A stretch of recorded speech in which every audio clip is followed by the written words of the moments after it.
नमस्कार दोस्तों कांग्रेस इन दिनों धोखे और भरोसे की उस पटरी पर चल रही है जहां उसे फायदा कम और नुकसान बेहद ज्यादा हो रहा है।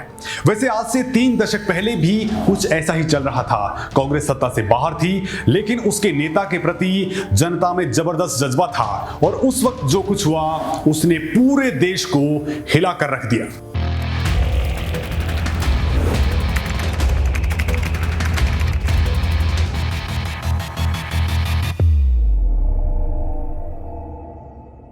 वो तारीख थी 21 मई 1991। देश ने एक युवा नेता को खो दिया था। पूरा देश गमगीन था, लेकिन उसके बाद जो सवाल उभरे वो आज भी जिंदा हैं।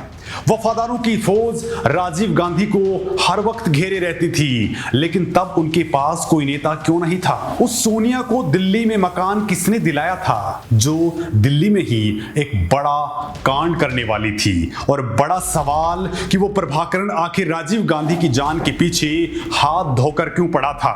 तो दोस्तों एक एक सवाल का जवाब तलाशने की कोशिश करते हैं। दोस्तों इंदिरा गांधी की हत्या से अभी देश उभरा भी नहीं था कि उनके सामने राजीव गांधी की हत्या की खबर थी।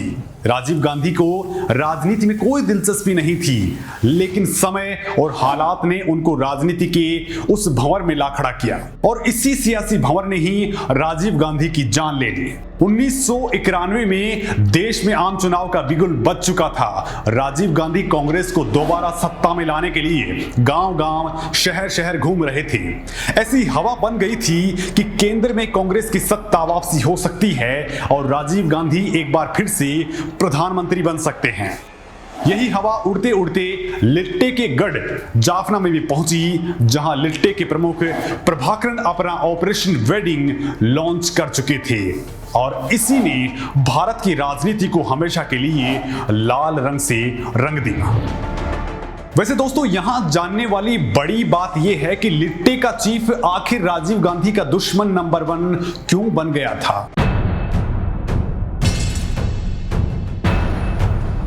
तो दोस्तों ये जानने के लिए साल 1984 से शुरुआत करते हैं। ये वो साल था जब इंदिरा गांधी की हत्या के बाद राजीव गांधी को प्रधानमंत्री बनाया गया। प्रधानमंत्री बनने के 3 साल के भीतर श्रीलंकाई गृह युद्ध खत्म करने के लिए राजीव गांधी ने श्रीलंका के राष्ट्रपति JR यशवर्धने के साथ एक शांति समझौता किया था। ये एग्रीमेंट 29 जुलाई 1987 को हुआ था। इसमें इंडियन पीस कीपिंग फोर्स को लिट्टे और दूसरे तमिल मिलिटेंट से हथियार डलवाकर शांति बहाली करनी थी, लेकिन ये दांव उल्टा पड़ गया। लिट्टे ने इसे धोखा करार दिया। समझौते की शाम एक श्रीलंकाई नौसैनिक विजिता रोहाना ने राजीव गांधी पर गार्ड ऑफ ऑनर के वक्त हमला कर दिया था। विजिता ने बंदूक की बट राजीव गांधी पर दे मारी थी, लेकिन इस हमले में राजीव गांधी बाल बच गए थे।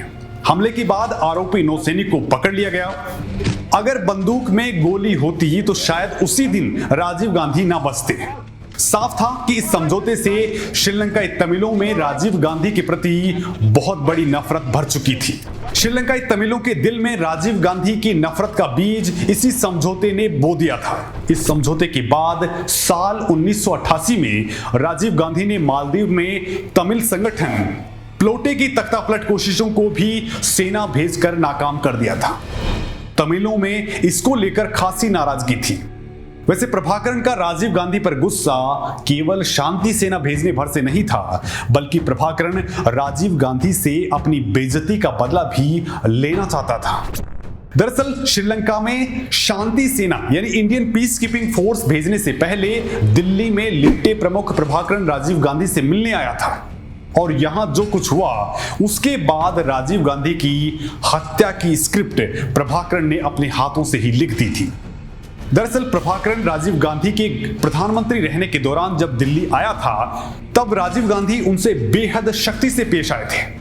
प्रभाकरण ने तमिल हित की खातिर राजीव गांधी की बात मानने से इनकार कर दिया था, जिसके बाद राजीव गांधी ने उसे अपनी शर्तें मानने तक दिल्ली के एक होटल में नजरबंद कर दिया था। राजीव ने उसे तभी श्रीलंका भेजने की इजाजत दी थी जब उसने शर्तें मान लेने का आश्वासन दिया था। कहा जाता है कि शर्तें मानने के लिए प्रभाकरण का हामी भरना श्रीलंका पहुंचने भर की एक चाल थी। इस घटना के बाद वो राजीव गांधी का दुश्मन नंबर 1 बन गया और श्रीलंका से इंडियन पीस कीपिंग फोर्स की 1990 में पूरी तरह से वापसी के फौरन बाद ही प्रभाकर ने राजीव गांधी को मरवा दिया था। हालांकि लिट्टे अपने ऊपर लगे आरोपों से हमेशा इनकार करता रहा। चलिए यहां अब जानने की कोशिश करते हैं कि कैसे इस हमले की प्लानिंग की गई थी। दोस्तों वैसे तो इस प्लानिंग का आगाज होता है अक्टूबर 1990 से। प्रभाकरण को डर था कि अगर राजीव गांधी दोबारा प्रधानमंत्री बन गए तो एक बार फिर भारत से शांति सेना श्रीलंका में लिट्टे के खात्मे के लिए कदम उठा सकती है। लिहाजा साल 1990 के नवंबर महीने के आखिर में प्रभाकरण ने श्रीलंका के जाफना के घने जंगलों में एक सीक्रेट मीटिंग की। इस मीटिंग में प्रभाकरण के साथ उसके सिर्फ 4 कमांडर बेबी सुब्रमण्यम, मुरुगन, मुथुराजा और शिवरासन मौजूद थे। काफी देर तक चर्चा करने के बाद प्रभाकर ने राजीव गांधी की हत्या का आदेश जारी कर दिया। उधर इस बात से अनजान राजीव गांधी रैली पर रैली कर रहे थे। राजीव गांधी जनता से जुड़ रहे थे। राजीव गांधी की खासियत थी कि वो अपना सुरक्षा घेरा तोड़कर आम लोगों से मिलते थे। यहां तक कि राजीव गांधी को अगर कोई छूना भी चाहता था तो उसकी भी कोई मनाही नहीं थी। प्रभाकरण और उसकी टीम को भला इससे और ज्यादा क्या चाहिए था। राजीव गांधी की इसी कमजोरी को प्रभाकरण ने अपना हथियार बना लिया। प्रभाकरण और उसके साथियों ने राजीव गांधी पर हमले की साजिश न केवल फुल प्रूफ तरीके से बनाई थी बल्कि भारत में ही 2 बार बड़े नेताओं पर इसका ड्राई रन भी किया था। प्रभाकरण ने आखिर इस हमले को कैसे अंजाम दिया ये जानना बेहद जरूरी है। तो बेबी सुब्रमण्यम और मुथुराजा साल 1991 की शुरुआत में ही चेन्नई आ गए। बेबी और मुथुराजा चेन्नई में शुभा न्यूज फोटो एजेंसी के मालिक शुभा सुब्रमण्यम से मिले। उसके पास प्रभाकरण का संदेश पहले ही आ चुका था। प्लान के मुताबिक बेबी ने न्यूज एजेंसी में काम करने वाले भाग्यनाथन को अपने जाल में फंसाया। राजीव हत्याकांड में सजा भुगत रही नलिनी इसी भाग्यनाथन की बहन है। 1991 में वो एक प्रिंटिंग प्रेस में काम कर रही थी। शिवरासन के पोरूर पहुंचते ही जाफना के जंगलों की साजिश का पूरा जाल कंप्लीट हो चुका था। शिवरासन ने कमान अपने हाथों में ले ली थी। बेबी और मुथुराजा श्रीलंका वापस चले गए थे। इन लोगों को अब तलाश थी एक मानव बम की। दोस्तों सीरिया, इराक और अफगानिस्तान में आतंकी जिस मानव बम का इस्तेमाल करते हैं उसका सबसे पहला शिकार राजीव गांधी ही बने थे। आप इसे ऐसे भी समझ सकते हैं कि लिट्टे ने ही मानव बम का आविष्कार किया था। दोस्तों चेन्नई में नलिनी, मुरुगन और भाग्यनाथन के साथ शिवरासन ने मानव बम खोजा लेकिन वो नहीं मिला। मानव बम के इंतजाम में शिवरासन फिर समंदर के रास्ते जाफना वापस गया। वहां प्रभाकरण से मिला। शिवरासन को जिस मानव बम की तलाश थी वो उसे जाफना में ही मिला। प्रभाकर ने शिवरासन की चचेरी बहन धनु को मानव बम बनाने के लिए तैयार कर लिया था। धनु और शुभा को लेकर शिवरासन अप्रैल में चेन्नई आ गया था। शिवरासन को मानव बम मिल चुका था। अब बस उसे सुसाइड बम के लिए एक बम वाली बेल्ट बनानी थी।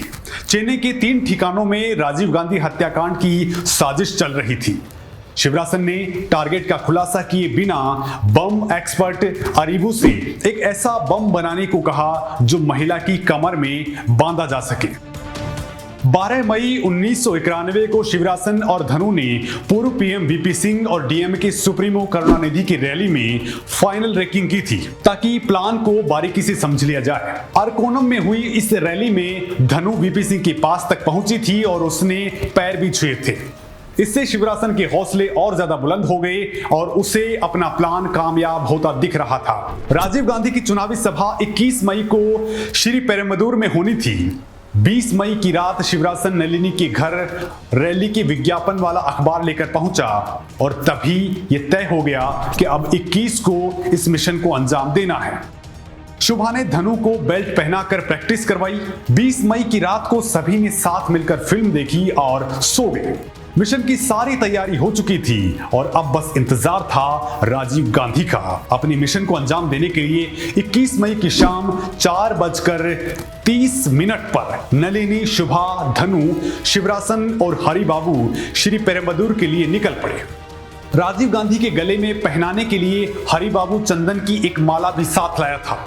इस माला को धनु को राजीव गांधी के गले में पहनाना था। रात तकरीबन 10 बजे राजीव गांधी रैली की जगह पर पहुंचे और हजारों लोगों ने उनको घेर लिया।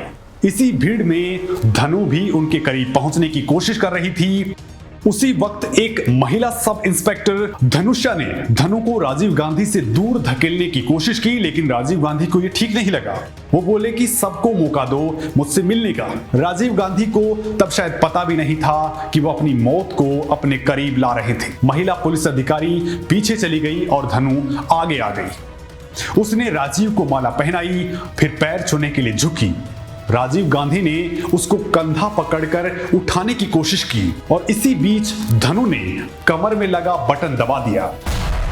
देखते ही देखते एक बड़ा धमाका हुआ और हर तरफ अंधेरा छा गया। इस धमाके में धनु और राजीव के साथ साथ लिट्टे का कैमरामैन हरिबाबू भी मारा जा चुका था। नलिनी, शिवरासन और शुभा एक ऑटो पकड़कर वहां से भाग निकले, लेकिन हरिबाबू का कैमरा घटनास्थल पर ही रह गया था। चलिए दोस्तों, अब बताते हैं कि हमले के बाद यानी जस्ट बाद आखिर क्या हुआ था। प्रभाकर ने इस पूरी साजिश में यह कोशिश की थी कि राजीव गांधी की हत्या का राज कभी ना सुलझ पाए। राजीव की हत्या दुनिया का सबसे बड़ा रहस्य बन जाए, लेकिन बावजूद इसके हरिबाबू के कैमरे ने प्रभाकरण के सारे राज खोल दिए थे। प्रभाकरण के इशारे पर पूर्व प्रधानमंत्री राजीव गांधी की हत्या 21 मई 1991 को अंजाम दी गई थी, लेकिन ये एक ऐसी साजिश थी जिसमें एक नहीं दर्जनों लोग शामिल थे, या कम से कम उन्होंने साजिश में किसी न किसी तरह की हेल्प की थी। राजीव गांधी की मौत के साथ ही शुरू हुआ था हिंदुस्तान का सबसे बड़ा मैनहंट। इस मामले में 24 मई 1991 को सीबीआई की स्पेशल टीम ने केस फाइल किया। सबसे बड़ा सबूत बने घटना स्थल पर मिले सबूत, जिनमें से एक कैमरा और कैमरे से खींची गई तस्वीरें भी थी, और इसी कैमरे में नजर आ रहे थे शुभा और नलिनी। इन तस्वीरों को खींचने वाला हरिबाबू मानव बम धनु के साथ ही मौके पर मारा गया था। जांच में ही सामने आया कि शिवरासन ने ही पूरी साजिश रची और इसमें उसका दाहिना हाथ था मुरुगन। राजीव गांधी हत्याकांड की गुत्थी सुलझाने के लिए सीबीआई की स्पेशल टीम ने जैसे जैसे शिकंजा कसना शुरू किया, वैसे वैसे लिट्टे समर्थकों के साइनाइड खाकर जान देने की खबरें सामने आने लगी। कहा जाता है कि पूरी जांच के दौरान करीब 100 लिट्टे समर्थकों ने साइनाइड खाकर अपनी जान दे दी थी। खुद राजीव गांधी को मारने के अभियान का इंचार्ज शिवरासन भी साइनाइड खाकर जान दे चुका था, लेकिन इसके बाद भी सीबीआई कुल 26 लोगों को कानून के कटघरे में लाने में कामयाब रही थी। साजिश में शामिल 26 लोगों के खिलाफ नलिनी, मुरुगन, संथन और पैराविलन समेत इन सभी 26 पर मुकदमा चला। निचली अदालत ने इन सभी लोगों को फांसी की सजा सुनाई, लेकिन 1999 में सुप्रीम कोर्ट ने नलिनी, मुरुगन, संथन और पैराविलन की सजा बरकरार रखी। पहले नलिनी की फांसी को उम्र कैद में बदला गया और उसके बाद मुरुगन, संथन और पैराविलन की फांसी को उम्र कैद में बदल दिया गया। हत्या के एक एक गुनहगार बारी बारी से पकड़े गए। कुछ ऐसे भी थे जो कभी हाथ नहीं लगे और उनमें से एक था प्रभाकरण।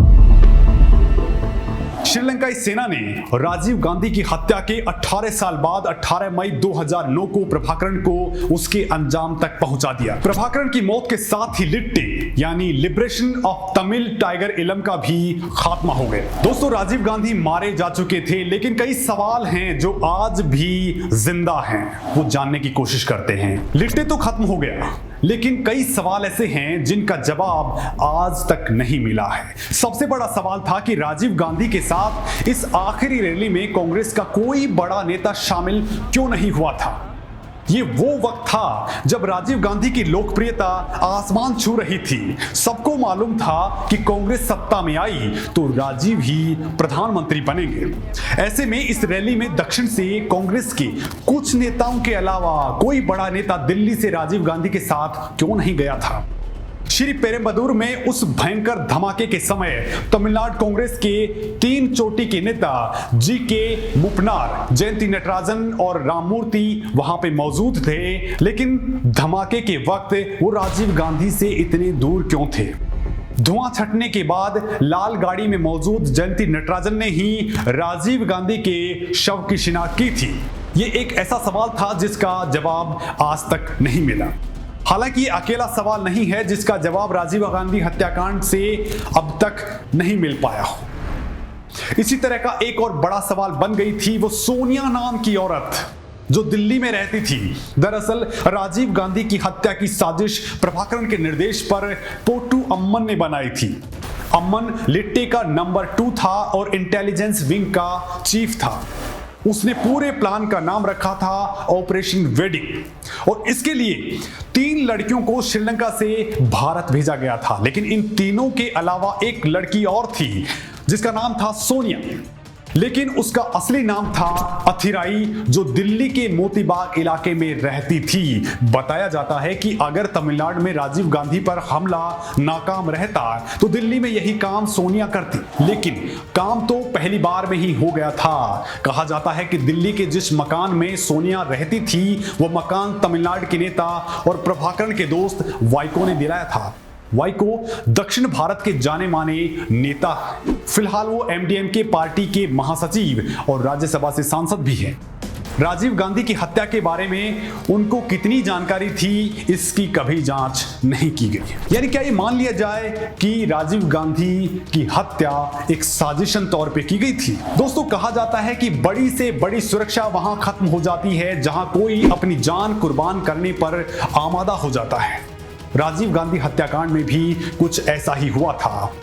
राजीव गांधी की हत्या की जांच करने वाले दल के प्रमुख की माने तो केंद्र सरकार को इतना भी नहीं मालूम था कि राजीव गांधी को किसी ने मार दिया है, बावजूद इसके कि चेन्नई और जाफना के बीच चल रहे संदेशों में एक भारतीय नेता की हत्या की साजिश पकड़ ली गई थी। इसके अलावा आईबी और गृह मंत्रालय भी बराबर राजीव गांधी की सुरक्षा को लेकर अलर्ट जारी कर रहा था।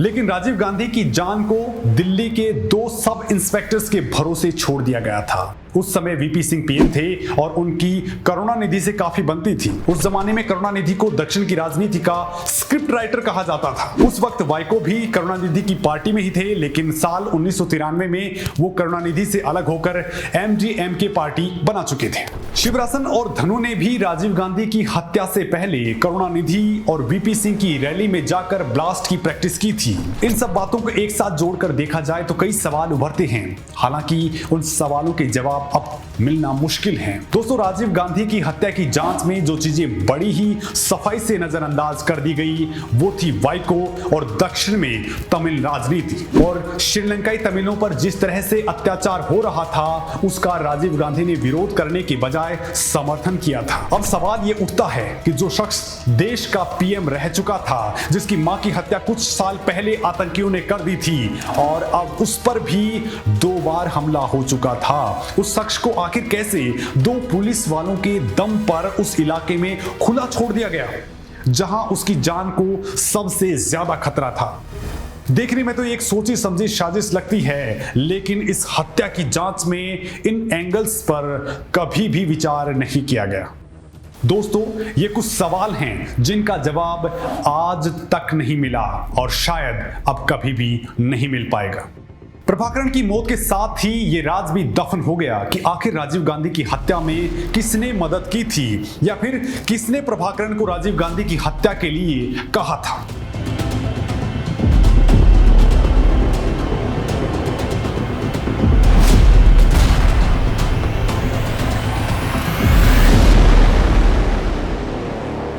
तो दोस्तों, आपको ये वीडियो कैसा लगा आप हमें कमेंट्स करके जरूर बताएं और राजीव गांधी की हत्या के बारे में और कौन से सवाल हैं जो आप लोग सोचते हैं वो हमें कमेंट्स करके जरूर बताएं। साथ ही वीडियो को शेयर और लाइक जरूर करें। धन्यवाद।